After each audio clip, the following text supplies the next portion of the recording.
qué mejor que dejar que sean las cartas las que hablen de mí. Soy Ferran Omar, y soy Ferran Omar desde 1958. Como soy mago, aquí tengo mi nombre artístico, Ferran Omar Icía. Al ser mago, a veces me escondo para luego volver a reaparecer y poder decir las sociedades a las que pertenezco.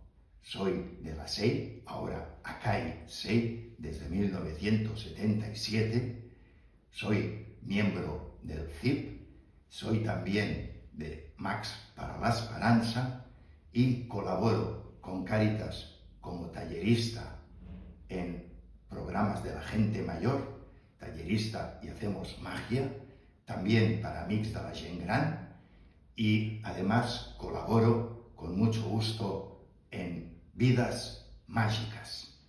Todo esto implica que tengo que tener o que tengo unas especialidades mágicas, que son la magia pedagógica y catequética. Doy clases en la Universidad Abad Oliba y para los futuros profesores de educación, y además soy ventrílocuo, por lo tanto las cartas me presentan.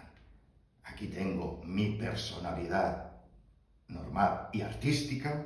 Aquí puedo tener o tenemos las asociaciones a las que pertenezco.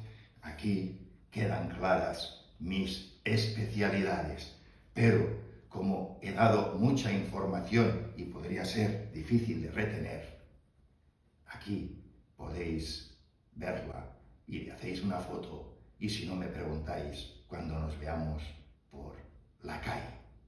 ¡Hasta pronto!